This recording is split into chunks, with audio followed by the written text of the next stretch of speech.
Halo Pemuda, kembali lagi di podcast Tapi Tanya-Tanya KPI. Saya Dwi Lulu Inur Afifah akan menemani Anda untuk beberapa menit ke depan. Episode kali ini spesial menyambut mahasiswa baru program studi komunikasi penyiaran Islam. Sebagai mahasiswa baru tentunya banyak pertanyaan-pertanyaan dari kalian mengenai program studi komunikasi penyiaran Islam. Nah, untuk itu kami mengangkat tema mengulik lebih dalam prodi KPI terkhusus kamu yang maba. Nah, untuk menjawab pertanyaan itu, di sini saya sudah bersama salah satu dosen dan koordinasi program studi komunikasi penyiaran Islam. Saat ini saya bersama Bunda Lutfi Ulfani Amah, MKOM. Halo Bunda, Ya, apa kabar Bunda? alhamdulillah baik. Nah Bunda, bisa sedikit diceritakan tentang diri Bunda dan juga bagaimana perasaan Bunda untuk menyambut mahasiswa baru? Ya, penting ya ini ya, penting ya. Iya, Bunda. Katanya tak kenal maka tak sayang, maka mahasiswa baru khususnya program studi komunikasi dan penyiaran Islam tahu dulu dong siapa bundanya. Ya, bunda biasanya dipanggil sama kakak-kakak dengan sebutan bunda karena bunda itu adalah ibunya begitu. Jadi kalian punya ibu juga di sini, salah satunya adalah saya. Nama saya Lutfi Ulfani Amah. Saya lahir di Palembang, Sumatera Selatan, di desa. Jadi yang dari desa jangan khawatir, banyak kemungkinan kalian akan lebih sukses nantinya. Jangan minder karena lahir dari desa.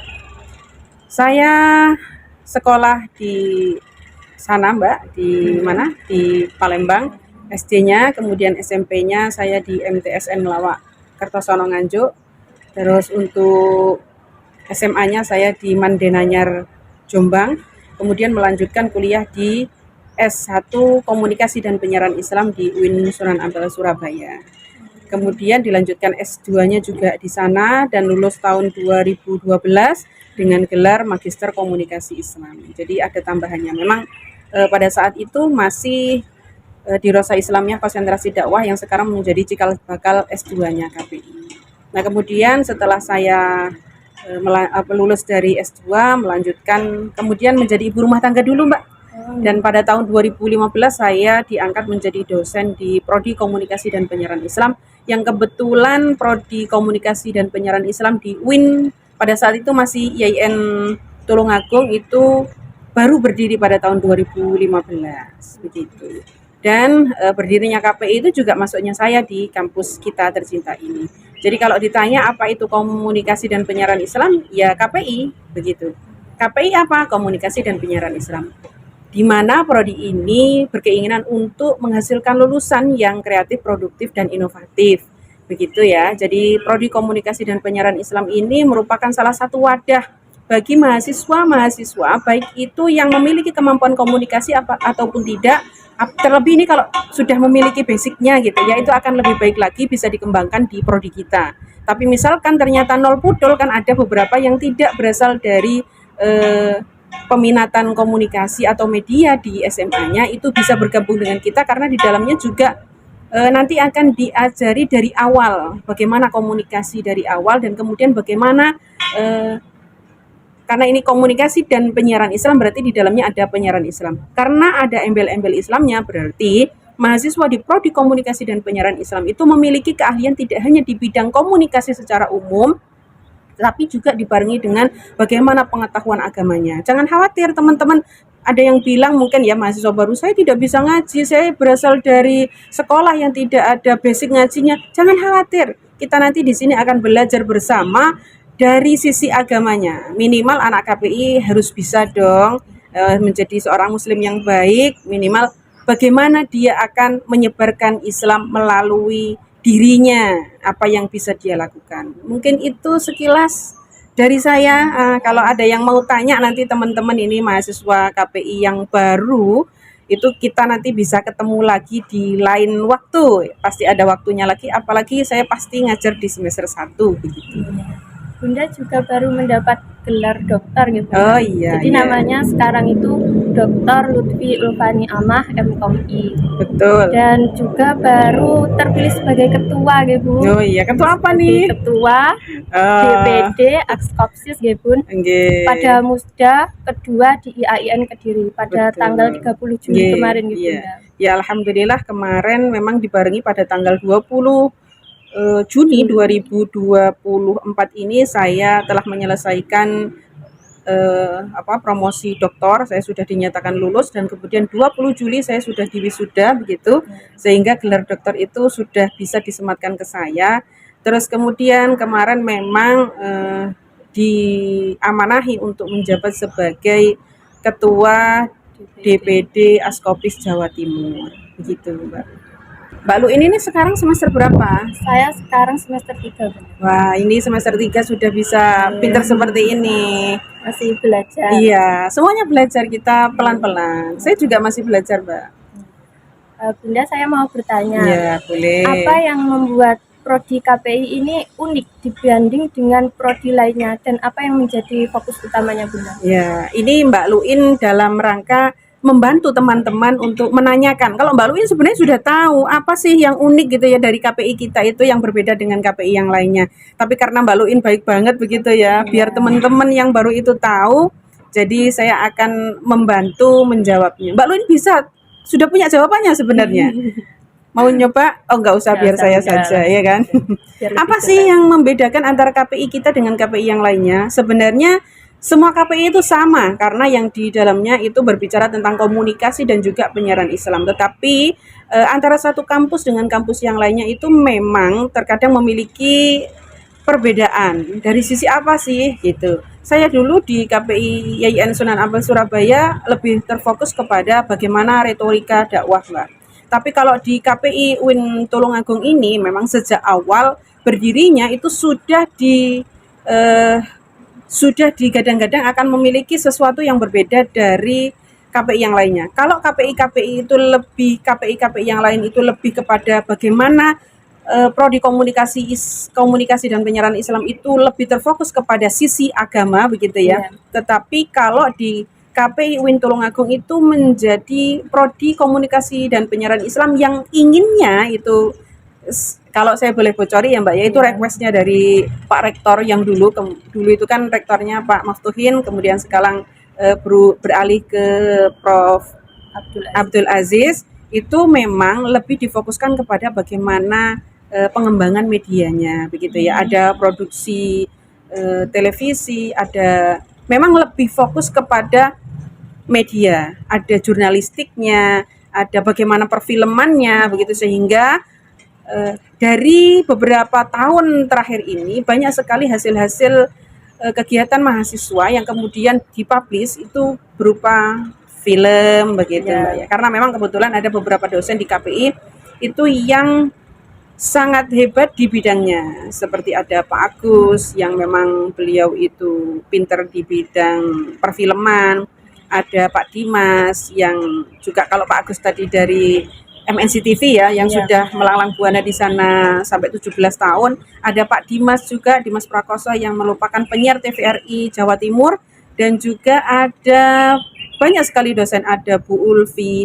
ada Pak Syarif Thoyib yang juga dari Perkasa itu ya radio. Jadi ada Pak Barlian, ada Bu Sukma, ada Bu Clara, ada Bu Fiona. Jadi dosen KPI insya Allah luar biasa, semuanya baik, bisa membantu KPI untuk berkembang menjadi KPI yang lebih baik. Jadi teman-teman jangan khawatir nanti kalau kalian datang ke sini kira-kira mau jadi apa ya. Jadi apa itu urusan belakangan, yang penting kalian datang ke sini dulu, ayo belajar bersama, kita berusaha menjadi yang terbaik begitu. Nah Bunda, bagaimana cara prodi ini membantu maba dalam memahami prinsip-prinsip dasar komunikasi dalam konteks Islam? Oke, jadi begini, apa sih yang bisa dilakukan oleh prodi gitu ya? Prodi dalam rangka bagaimana memberikan pemahaman kepada mahasiswa terkait, ini mahasiswa baru ya, bagaimana komunikasi dikaitkan dengan keislaman. Jadi saat ini kalau kita ngomong zaman dulu Mbak ya, ini flashback zaman dulu. kita itu berada memang di bawah naungan Fakultas Usuluddin Adab dan Dakwah. Jadi kalau di kampus yang lain biasanya Prodi Komunikasi dan Penyiaran Islam itu berada di bawah naungan Fakultas Dakwah, yang di dalamnya nanti Prodi Komunikasi dan Penyiaran Islam itu akan lebih bagaimana memfokuskan penyiaran Islamnya dalam ranah dakwahnya. Ya mencetak dai-nya kayak gitu. Nah, kalau di KPI di sini karena komunikasi dakwah itu juga kemudian menjadi komunikasi Islam secara lebih luas begitu, Iya. maka komunikasi yang ada pada saat ini, kalau kita ngomong komunikasi itu kan kalau Mbak Luin mungkin ingat ya, kita ngomong Laswell, kita ngomong komunikasi, Iya, ya benar. itu ada lima indikator sebagai komunikasi itu bisa berjalan dengan lancar.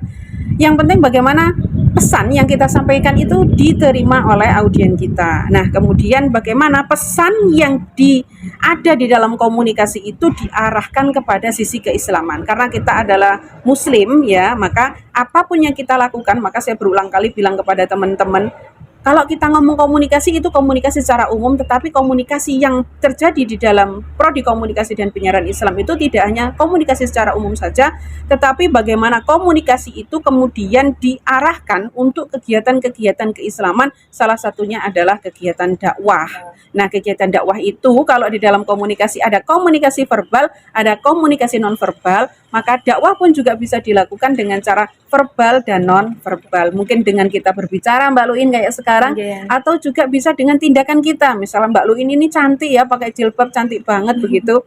Maka apa yang kita gunakan juga bisa menjadi ranah dari komunikasi dakwah atau komunikasi Islam itu sendiri. Gitu Mbak Luin. Iya. Nah, Bunda, Ya. kenapa saat semester awal kita itu lebih difokuskan tentang wawasan keislaman? Mm. Dan ketika kita sudah ke semester atas, kenapa kita difokuskan kepada kepenjurusan? Ya, ya. Jadi begini teman-teman, ini Mbak Luin sudah mengalami semester Iya. 1 dan 2 itu nanti jangan kaget ya teman-teman. Itu biasanya akan ada mata kuliah yang kok saya masuk KPI tapi kok nggak ada KPI-nya ya, nggak ada komunikasinya gitu. Bukan nggak ada tapi belum.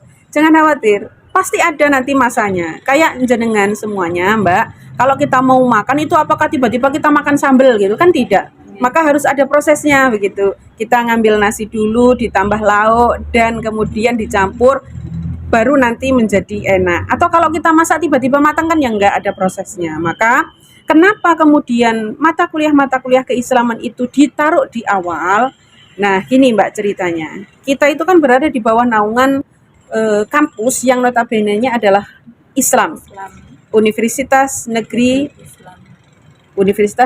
Sayyid Ali Rahmatullah Tulungagung, UIN, Universitas Islam Negeri. Karena ada sisi keislamannya, maka harus berbeda dengan kampus-kampus yang umum. Kemudian kenapa sih yang agama-agama itu ditaruh di depan? Ya karena bagaimana nanti suatu pondasi itu bisa memperkuat.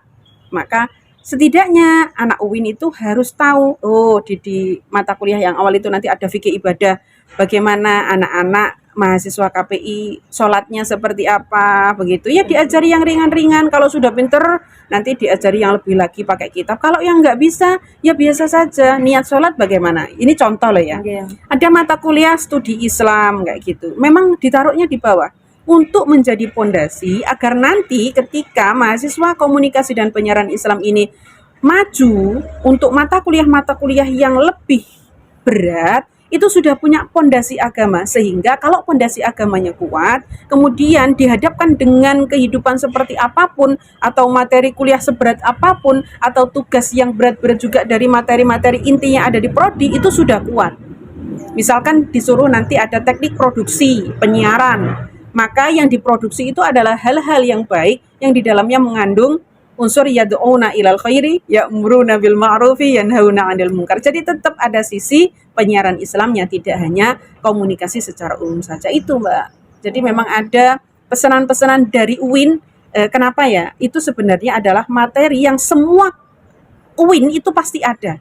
Ada mata kuliah literasi digital, ada mata kuliah Pancasila dan kewarganegaraan, itu semua tidak hanya di KPI tapi di FEBI, misalkan di kalau di FEBI Fakultas Ekonomi Bisnis itu juga ada, di Tarbiyah juga ada begitu. Jadi jangan khawatir, mata kuliah dari kampus itu sudah ada, mata kuliah dari fakultas juga sudah ada. Nah, selebihnya itu adalah mata kuliah dari prodi. Jangan khawatir ya.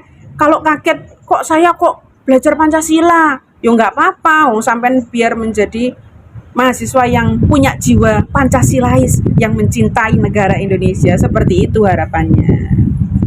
Nah, Bunda, bagaimana cara menjaga relevansi kurikulum dengan perkembangan industri penyiaran dan komunikasi yang terus berubah? Oke, kita tahu ya sekarang dunia sedang berubah dari waktu ke waktu. Itu tidak kalau zaman dulu misalkan berapa puluh tahun atau berapa ratus tahun baru berubah. Sekarang tidak. Dalam hitungan detik dunia itu bisa berubah. Informasi juga bisa didapatkan dari mana saja, kapan saja.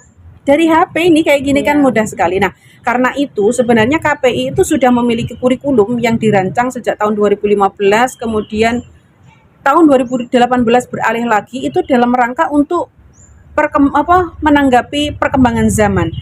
Tahun 2022 kemarin juga sudah pindah ganti lagi. Gantinya itu bukan karena kita merasa yang lalu sudah usang, sebenarnya tidak.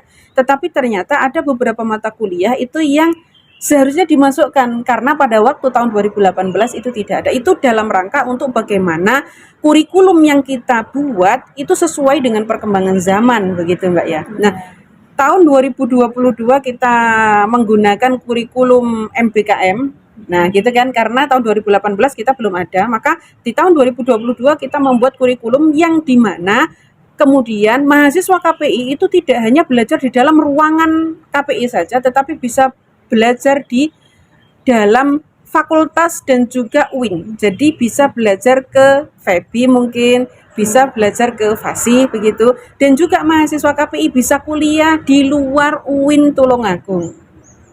Beberapa mahasiswa sudah melakukan itu, nanti bisa dilakukan oleh mahasiswa di semester 5 dan 6. Jadi mahasiswa KPI UIN Tulungagung nanti juga bisa kuliah di UIN Jakarta, kuliah di UIN Surabaya, kuliah di UIN Sunan Kalijaga, Yogyakarta begitu. Jadi itu adalah mata kuliah MBKM yang bekerja sama untuk dilakukan perkuliahan bahasanya. Mahasiswanya gabung-gabung begitu, tidak hanya dari satu kampus saja. Jadi memang kurikulum itu dibuat sesuai dengan perkembangan zaman, Mbak, disesuaikan dengan perkembangannya. Kalau pada saat ini mungkin kemarin tidak ada, bisa dibuat lagi, tetapi pembuatan kurikulum itu tidak serta-merta sekarang harus berubah begitu, tidak, tetapi secara berkala. Biasanya pembuatan kurikulum itu dilakukan 5 tahun sekali, dan itu ada peninjauan kurikulum juga. Ketika kita membuat kurikulum juga tidak hanya dari prodi saja yang membuat, tetapi ada masukan dari para pengguna. Contohnya mahasiswa KPI yang angkatan tahun 2015, 2016, 2017 yang sudah lulus itu kan diserap ya oleh instansi-instansi. Nah, kemudian masukan apa sih yang diberikan kepada prodi KPI untuk kurikulumnya harus ada mata kuliah ini biar ini bisa diterima di instansi mana begitu Mbak. Jadi kita itu bahasanya ya, tidak hanya membuat kurikulum sak senengi dewe, tetapi disesuaikan dengan bagaimana perkembangan zaman dan disesuaikan dengan bagaimana kebutuhan dari pasar. Nah, Bunda, bisa dijelaskan lebih detail mengenai peluang karir yang dapat dijajaki oleh lulusan prodi komunikasi penyiaran? Sebenarnya begini, karena Mbak Luin juga belum lulus ya, jadi teman-teman ini sambil Mbak Luin tanya ini, kira-kira nanti kalau saya lulus mau jadi apa sih begitu. Kalau kita kuliah, saya tekankan, saya ingatkan kepada panjenengan semua mahasiswa baru, Mbak Luin juga, sudah berulang kali Bunda bilang, pokoknya kuliah itu niati ibadah, nanti jadi apa itu urusannya Allah begitu ya. Tapi harus diingat kita juga harus berusaha. Untuk KPI, Komunikasi dan Penyiaran Islam, ini saya sebagai korprodinya, kami di KPI itu berusaha untuk bagaimana agar mahasiswa KPI itu ketika keluar bisa diterima oleh instansi manapun, baik itu dari radio, baik itu dari PH-PH, dari mana saja lah. Nah, kemudian ya tadi Mbak, peluang apa yang dimiliki? Ya, dari kurikulum yang kita buat, kemudian dosen-dosen juga mempersiapkan diri dari mahasiswa tersebut untuk memiliki kemampuan yang ketika mereka keluar itu bisa diaplikasikan. contohnya. Nah, sebelum keluar jangan khawatir nanti ada magang, begitu ya. Oh, iya. Magang itu juga bisa dilakukan oleh mahasiswa sesuai dengan keinginannya. Jadi kami itu tidak membatasi mahasiswa dari Jakarta harus PPL atau magang itu di pelosok desa, begitu ya, tidak. Kalau ternyata KPI mahasiswa tersebut memiliki instansi di sana dan mungkin ingin magangnya di tempatnya, mungkin ada, tapi jangan tempat ecek-ecek ya. Kami tidak akan merekomendasikannya dan juga tidak akan menyetujuinya. Jadi misalkan, oh saya mau di Petrokimia Gresik untuk magangnya. Bagus, itu boleh begitu ya. Nah, dari apa yang dia lakukan di dalam tempat magang itu bisa dilihat apakah dia memiliki kemampuan, kan itu sambil mencoba, Mbak. Nah, nanti ketika dia keluar bisa jadi dia nanti akan masuk ke situ. Nah, harapannya yang kami lakukan di dalam penentuan kurikulum itu dan bagaimana dosen-dosen di KPI mempersiapkan mahasiswanya, diharapkan nanti mahasiswa KPI ya mampu di bidang sesuai dengan keinginannya ya. Teman-teman, jangan khawatir, nanti ada mahasiswa HMPS, kakak-kakak kalian seperti Mbak Luin ini adalah salah satu dari HMPS ya Mbak ya, yang juga memberikan forum bagi teman-teman. Salah satunya adalah ada forum fotografi, ada forum retorika, ada forum apa lagi Mbak? Penelitian, ada forum apa lagi? Broadcast. Nah, itu adalah wadah bagi teman-teman yang memiliki bakat dan minat di tempat kemampuan tertentu untuk monggo dikembangkan begitu. Nanti ketika panjenengan keluar, insya Allah kurikulumnya itu sudah dibuat untuk sesuai gitu loh. Kalian keluar mau ke radio, contohnya pengen kerja di radio bisa. Kalian mau menjadi bisnismen mandiri juga bisa. Peluang usaha misalkan kalian mau membuat production house gitu juga bisa. Tinggal kemampuan kalian, tinggal keinginan kalian dan bagaimana modalnya juga, Mbak. Benar. Jadi di sini kita sudah mempersiapkan, dosen-dosennya juga insya Allah luar biasa. Nanti tinggal bagaimana kalian. Kalau kalian di kampus leha-leha saja, tidur-tiduran saja, atau hanya dolan-dolan saja, ya itu yang didapatkan. Tapi kalau kalian kuliah dengan sungguh-sungguh, kemudian mencari pengalaman, kemudian mengembangkan diri dengan masuk ke forum-forum tadi, ya bisa jadi kalian keluar itu akan siap kerja di mana saja, siap kerja dalam bidang apa saja sesuai dengan kemampuan kalian. Begitu Mbak Luli. Wah, kemudian semoga pertemuan kali ini dapat memberikan gambaran pemuda bagaimana sih program komunikasi penyiaran Islam. Nah, mungkin cukup dari sini ya Bunda. Ya. Terima kasih atas pengalaman, pengetahuan dan juga arahannya. Iya. Semoga semuanya nanti ketika masuk dengan baik dan nanti lulus juga tepat waktu dengan baik juga. Begitu harapannya.